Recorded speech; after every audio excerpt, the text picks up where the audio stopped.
Welcome, everybody. I'm Jabby Coe, joined by Andrew Flash Gordon. What's up? We are watching DERRY Girls. Hopefully, I'm saying that somewhat correctly. I got a whole lecture about that from Achara Kirk. English. Who cares about her opinion, right? Just kidding. Episode 2, Season 1, Episode 2, DERRY Girls. Thanks so much for joining us. If you're watching this on YouTube, you're going to see a cut-down version of our reaction because we're only allowed to show you a limited amount of picture-in-picture. But if you want to watch the whole thing with us, uncut, uninterrupted, head over to our Patreon page, patreon.com/JabbyCoe, or become a member of this channel. You'll get access to the full uncut reaction, but you will need your own Netflix subscription, so you can open up each episode in an adjacent window to our reaction. We'll give you a 3-2-1 countdown sync, and it'll be like you're watching with two of your favorite pals from the internet. If you're watching this on Patreon or memberships already, thanks so much for supporting us here. If you're watching this on YouTube, hit that subscribe button, bell icon, all notifications. Vote this up, please. In case you were unclear about why I said who cares about her opinion because she's English, is because they were making fun of English here. You didn't get that? I understood that. Okay, here we go. I feel it in my fingers, I feel it in my toes. Come on and let it show. Did I not ban this one? No, sister, you didn't. Ban it. You can depend.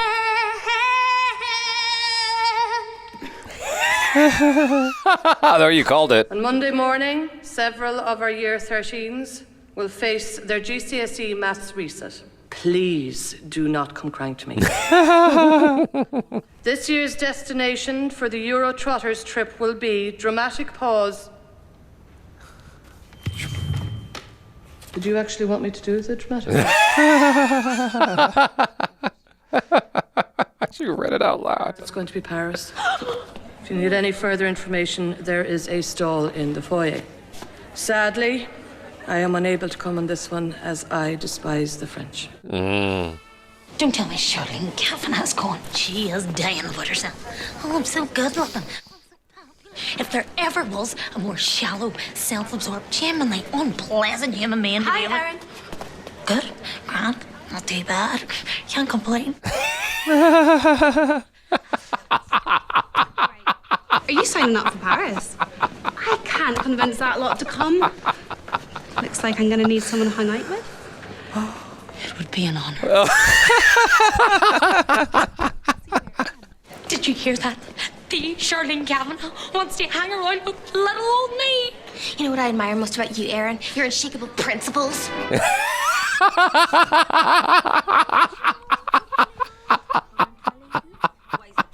Where do we sign?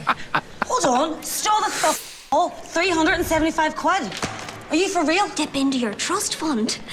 I do it all the time. Or what? It's like an account your parents set up for you to help pay for things like... What a bitch. I don't know how he does it. Are you telling me I don't have a trust fund? There you go. You're not as slow as you look. Oh, whoa! Did you ask about the trust fund? I don't have one. I take it that means I don't have one. For the love of God. 5 bags of chips then. I'll have a chicken fillet burger. No lettuce, no tomato, no cheese. No chicken. What do you mean, no chicken? It's a chicken burger. Of course I want chicken. What are you? That's literally how I would order it. How's it going, Colin? Would you ever think of going cordless? Jana Sharkey went cordless and she's like the new woman now, Jerry. No, it's not as cold now. She can make a call from her living room, from her kitchen. Oh my god, I remember the first cordless phone. Oh my God! Our Column's in the police station. Last night, 2 gunmen forced their way into his house, tied him up, stole his van. He is traumatised, Jerry. They'll take a steak and kidney pie. Do you think 5 bags will be enough? Oh my god. Poor dad. 7 bags of chips. 7 bags of French fries? Small battered hot dog. 1 plain chicken burger. Give me that. What's yours? Don't rush me, Finola. Where the are we going to get the money for Paris now? There are no jobs in Derry. That's all you ever hear anybody say. So what are these? I never really looked at this before. Oh my gosh. I'll not ask you again. A large curry body, Finola. And don't be shy with the salt now. What about the wee lime? I don't really want anything. You don't want anything? How could you not want anything? It's lovely. I don't like it, okay? It's too greasy. It's much, much too greasy. Even the smell of it makes me feel physically sick. Embarrassment. Get him out of here. You heard the woman? How could you not want anything? It's lovely. For I was halfway through my dinner and up I got. Oh my god, he's boring. Although, as I say, we're talking an inch. Aye, come on, let's pack it up. They tied it to the heater. They did indeed. Diabolique, as they say in France. Or you're still not going to Paris, as they say in Derry. Yeah. Oh no! Well, they love themselves the French fries. You will never guess what she's done this time, Aaron. Did she nick the notice board from the chip shop, Claire? Oh, God. Oh my lord. I sneaked in, yanked it off the wall, and away I went. I was like a thief in the night. You were like a thief in the night. You actually were a thief in the night. And you stole from Vanilla, of all people. You're an accessory after the fact now, my friend. Wouldn't it have been easier to just remove the notices? They're only blue tacked on. I just think it might be time I moved on friendship-wise. You're aware you're talking to your current friends. So, firstly, we have the tutoring, and out of everyone, I thought you might be best suited to that. There's also some gardening, mowing a lawn, etc. This will require a bit of muscle, so you should take that one, Orla. I knew that was coming. It's a man's job, Erin. I'm a man. That's debatable.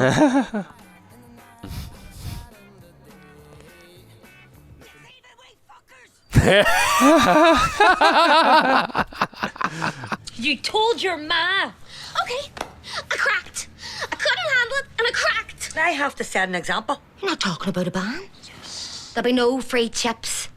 There'll be no chips full stop. Excuse me? What do you expect me to cook? You could order pizza. Pizza is not as nice. No, you are right. Is there nothing we can do? What? So, Gonna not have only them cleaning. What? we're spending our Sunday scrubbing Fennell's fucking fish hole for free. It's worse than slave labour. We're not even getting paid. Would that fried food really be so bad? Yes. I'm with James. No dicking about. Oh, now she's serious. What movie is this song in? I don't know. I just recognize the Tarantino ones. Was he using mayonnaise to clean the window? They're doing a terrible job. It's still sticky. I think they've made the place worse. How is it still sticky? Is it worse than when we started? Oh, I see. Yeah, this isn't Winderley. Great work, folks. Absolutely brilliant. It's been a productive morning. Vanilla will be absolutely thrilled. Oh, God. Why is it still sticky? Yo, I've worked in restaurants. That shit is the worst.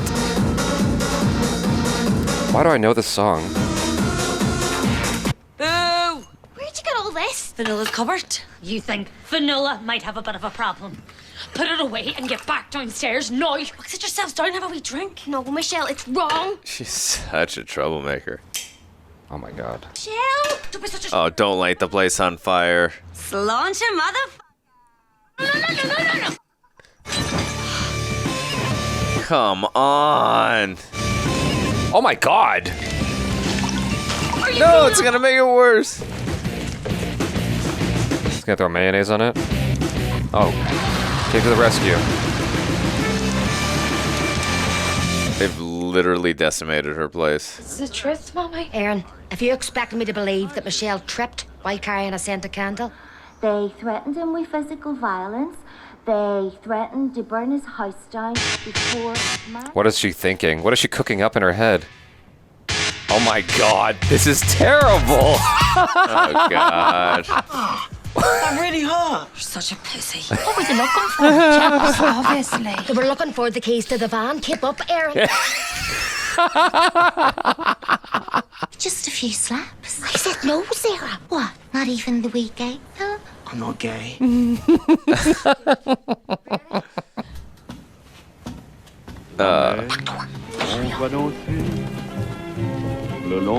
They had leave your kids in the lion's den. Pull it. It's locked. What's going on here Michelle was carrying the scented candle. It's just not as nice.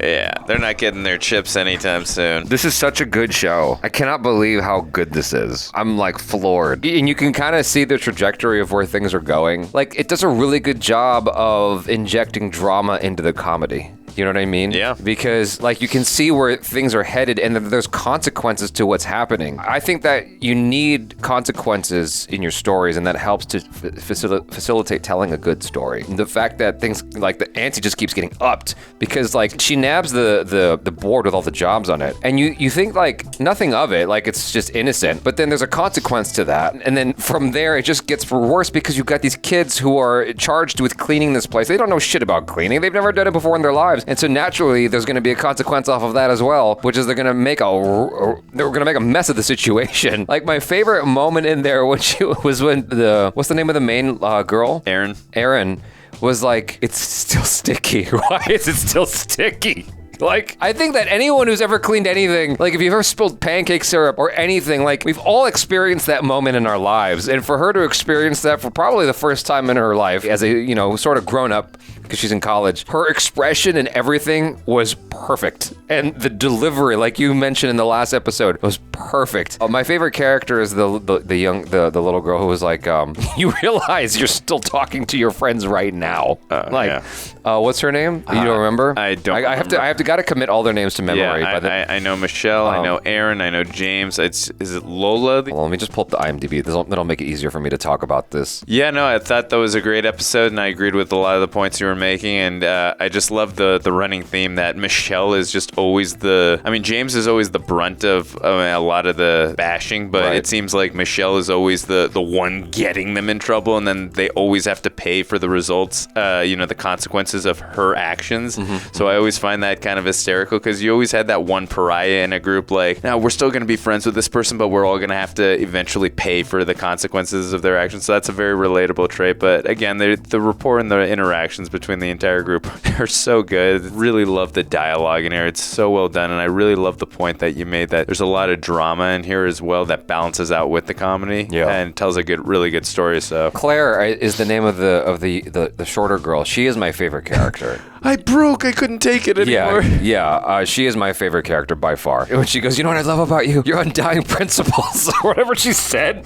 It's like her remarks are always great. Whether it's just an expression or a comment on whatever's happening, timing of everything is so perfect. Yeah. Orla, I feel like, is the character that sort of, she's the unexpected surprise. When she said, pizza's not as nice, or whatever that line was, I don't know if it was intentional or if I misread it, but like there was this sense of like this faint depression in her statement. She was almost gonna cry about what she said. It's not as lovely, or whatever she said, and that tickled me. There's a lot of little things going on throughout the show with each of these characters that constantly makes me chuckle, at the very least smile. And that one scene too where the dad's trying to take the order for everyone. He's like, all right, that many chips. And then the part where the grandpa or his wife's dad, he obviously can't stand the husband, his son-in-law, where he's saying, I don't want this on here, so plain. I don't want this on there and that. So you don't want the chicken? Of course I want the chicken. It's a chicken burger. That's exactly how I would order a chicken burger too if I had, because I usually get all that stuff on the side, but it's like I could relate to that type of order. I felt for the dad in that situation. He's like, just give me the dang order. But yeah, that was funny. I mean, again, the interactions on the show, they're very organic, they're seamless, and they're hysterical. I think Aaron Quinn, the main character in the show, reminds me of what you often find in a Taika Waititi film.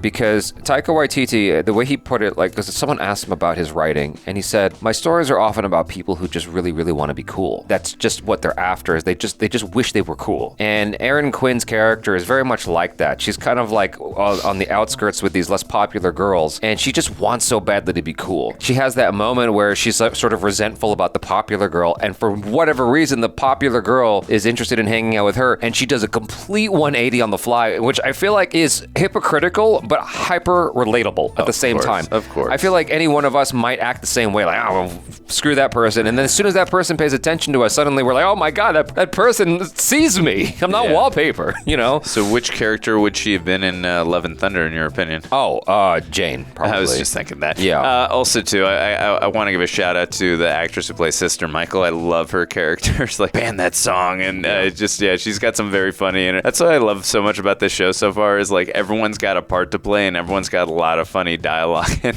that whole scene, too, with James in the greasy place just going crazy. And just, again, everyone's got a funny part to play in this show. And I'm really enjoying it so far. I like this so much more than what I'm about to mention, just to be clear. But this sort of has a Napoleon Dynamite effect as well. There's like this awkwardness in the humor that's often present. Like there's my favorite humor is awkward humor. I forget what it was in Napoleon Dynamite exactly. There was something that happened that was like just super awkward, and that to me is what tickled me. And that's the thing that happens here sometimes is there's an awkwardness to it. Like that performance you were just talking about where the girl's like singing on stage and she's super into it. And it's just kind of cringy, and that cringiness is awkward, and that is what tickles me. It's just like the characters are so committed, and I think that what makes this good or better than what I find in American comedies that I often try to avoid is the fact that there's no like ribbing, there's no kind of winking at the camera. I get no sense of that. It really feels lived in. Like these characters are really dealing with each other, and I mean that's the sense I get as someone who is not from Ireland or whatever. Like maybe it's me being a foreigner to this stuff. They all feel like lived-in individuals actually having to deal with each other and compromise with each other and be frustrated with each other, as opposed to we're making jokes and haha audience. Because even with comedies over here in the States, I feel like that's often the case, is where it's almost like they're doing their tight five with each other throughout the movie, and it's just like immediate sex joke after sex joke, as opposed to something that is, I don't know, interesting. This is very interesting. Yeah, it's it's either sex jokes or fart jokes or Yeah. stuff like that. So yeah, no, I agree with you. This is this is very organic. It's very humorous, and I'm